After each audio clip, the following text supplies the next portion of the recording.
Hello, எல்லோரும் எப்படி இருக்கீள்? இன்றைக்கி நான் தெலுங்கு ஸ்டைலில் புளிஞ்சாதம் பண்ண போகிறேன். அதுக்கு இந்த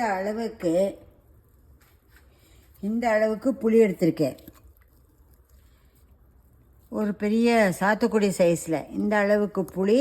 அதுக்கு தேவையான சாமானங்கள்: புளி, ஒரு 10 பச்சை மிளகாய். நான் 2 கப்பு அரிசியாக எடுக்க போகிறேன். அதுக்கு ஒரு 10 பச்சை மிளகாய் நீளமாக கீறி வச்சுருக்கேன். புளி, ஒரு கரண்டிக்கு மேலே எண்ணெய், ஒரு 2 துண்டு இஞ்சி சதைச்சி வச்சுருக்கேன், மஞ்சப்பொடி, பெருங்காயம், கருவேப்பிலை. இது நான் புளிக்காய்ச்சல் பண்ணி உங்களுக்கு காட்டுவேன். இது எள்ளு, 2.5 ஸ்பூன் எள்ளு வறுத்து 3 பச்சை மிளகாயும் மிளகா வத்தலும் வறுத்து வச்சுருக்கேன். இது இப்போ அடுப்பில் நான் வச்சாச்சு.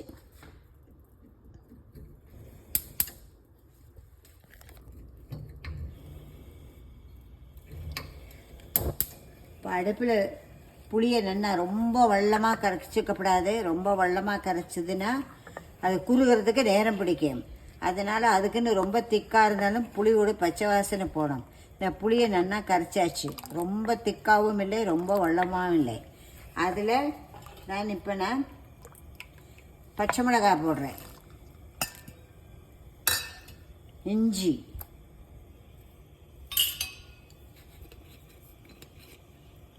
மஞ்சப்பொடி,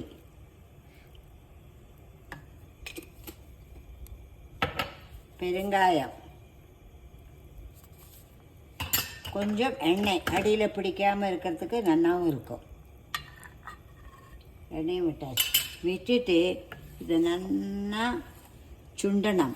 இதை சுண்டி நம்ம ஒரு பாட்டிலில் வச்சுட்டோம்னா என்றைக்காவது புளிஞ்சாதம் சாப்பிடணும்னா, சாதம் காலம்பரை வடித்த சாதம் இருந்தாலும் சரி, இந்த விழுது ரெடியாக இருந்துன்னா அந்த சாதத்துக்கு தகுந்த மாதிரி இந்த விழுதை போட்டு வேணுங்கிற அளவுக்கு பொரிச்சுக்குட்டி போட்டால் புளிஞ்சாதம் ரெடி ஆகிடும்.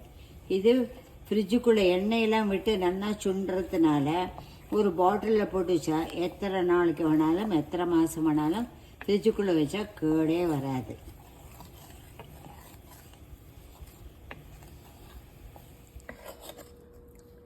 புளிக்காய்ச்சல நல்லா இதை மாதிரி வெத்த எண்ணெயும் இதுமாக தேன் மாதிரி இருக்கணும். பஞ்சாமிர்தம் மாதிரி இருந்தால் இது எத்தனை நாள் ஆனாலும் கேடு வராது. இந்த மாதிரி பண்ணி ஒரு பாட்டிலில் வச்சுக்கலாம். இப்போ சாதத்தில் மிக்ஸ் பண்ணி நான் காட்டுறேன். தாளித்து கொட்டிட்டு இதெல்லாம் போட்டு புளிஞ்சாதம் காட்டுறேன்.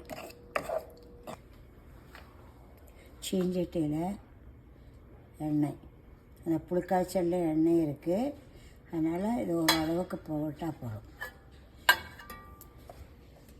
நான் 3 கப்பு அரிசி எடுத்திருக்கேன். 3 கப்பு அரிசிக்கு உள்ளது கணக்கு போட்டிருக்கேன். நீங்கள் எப்படி வேணுமோ பார்த்து போட்டுங்க. கடுகு,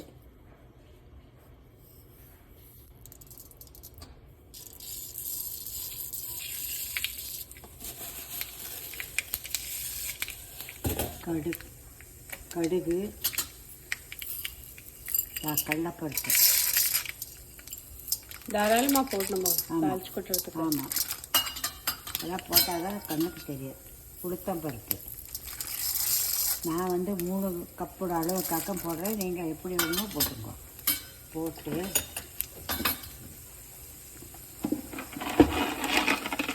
வேர்க்கடலை, இதுக்கு வேர்க்கடலை தான் நல்ல டேஸ்ட். வேர்க்கடலை போடலாம், முந்திரி பருப்பு போடலாம். அதெல்லாம் வாட்டு சௌரியம். இது ஒரு 7-8 மிளகா வெத்தல், அதையும் போட்டு நல்லா பொன்னிறமாக வறுத்துக்கணும். அந்த புளி விழுதிலேயே மஞ்சள் பொடி போட்டிருக்கேன். அதனால் இதுக்கு கொஞ்சமாக, அப்புறம் ரொம்ப மஞ்சளானால் மஞ்சள் சுவைக்கும், கொஞ்சம் மஞ்சள் பொடி,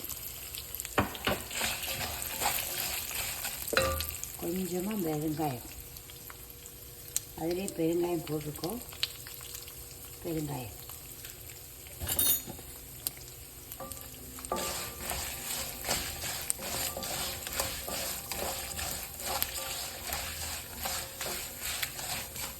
ஒரு கொத்து கருவேப்பிலை இதில் போடுறேன், ஒரு அறுத்து. சாதம் பிசைஞ்சதுக்கப்புறம் மேலாக போட்டால் கலர்ஃபுல்லாக இருக்கும் கருவேப்பிலை.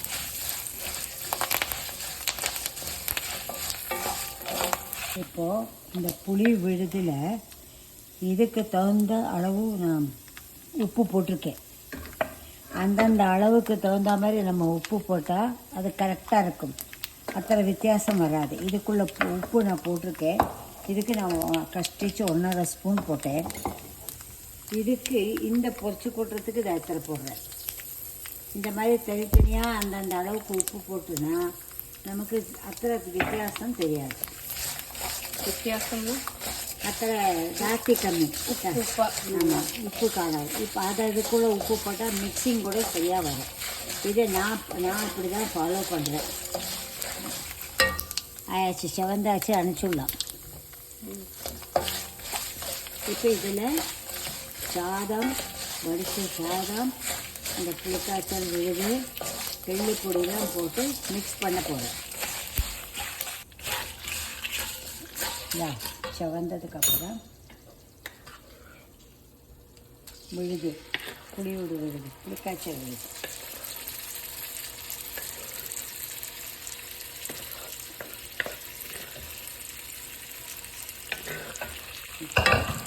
நல்லா கலராகும். எள்ளுப்பு போட மாட்டேன். கேஸ் ஆன் பண்ணணுமா வேண்டாமா? வேண்டாம். அது நல்லா கலந்துடணும். இந்த புளிக்காய்ச்சல்லையே கடுகெல்லாம் பொரிச்சு கொட்டி போடலாம். ஆனால் நமக்கு எப்போ வேணுமோ புளிக்காய்ச்சல் பண்ணும்போது இந்த பருப்புகள் கிறிஸ்பியாக இருக்காது. அதுக்கு வேண்டி தனியாக புளிக்காய்ச்சலை பேஸ்ட் மாதிரி பண்ணி வச்சு இப்போ எப்போ வேணுமோ சடனாக புளியஞ்சாதம் சாப்பிடணுன்னா காலம்பரத்தை வடித்த சாதம் இருந்தால் இது மாதிரி மிக்ஸ் பண்ணி பொரிச்சு கொட்டிக்கலாம். இப்போ சாதத்தை போட போகிறேன். சாதத்தை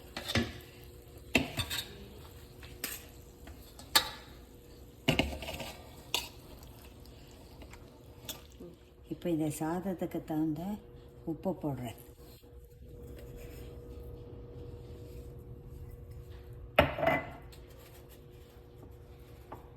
பேருக்கு ப்ரௌன் சுகர், அந்த புளிப்பு இது பண்ணுறதுக்கு. வெல்லமும் போட்டுக்கலாம். வேணுமான புளிக்காய்ச்சலில் வெல்லம் போட்டுக்கலாம். நான் போடலை. இப்போது எள்ளு பொடி, எள்ளும் வெத்த மிளகாயும் வறுத்த பொடி. இப்போ நான் எல்லாமே சேர்ந்து இழக்கப்படும்.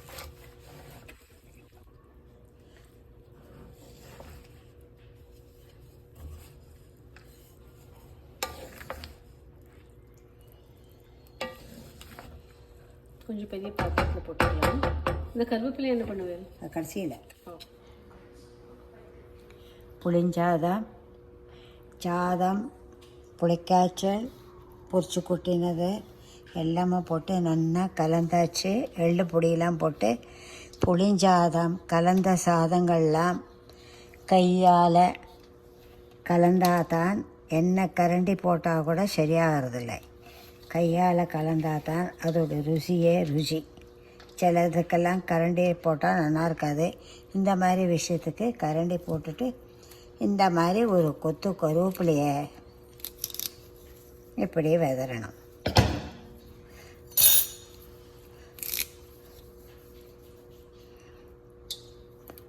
ஆச்சு, புளிஞ்சாதான் ரெடி. எல்லாரும் சாப்பிட வாங்கோ.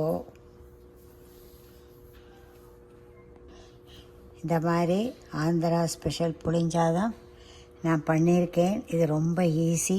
புளிக்காய்ச்சல் முதலே காய்ச்சி வச்சுக்கலாம். சாதத்தை வடிக்கிறது, பொரிச்சு கொட்டுறது, அது தலையில் கொட்டுறது, எள்ளு பொடியை போட்டு ரொம்ப டேஸ்டியாக இருக்கும். நீங்களும் பண்ணி பார்த்துட்டு எப்படி இருக்கிறது சொல்லுங்க. ஓகே, பாய்.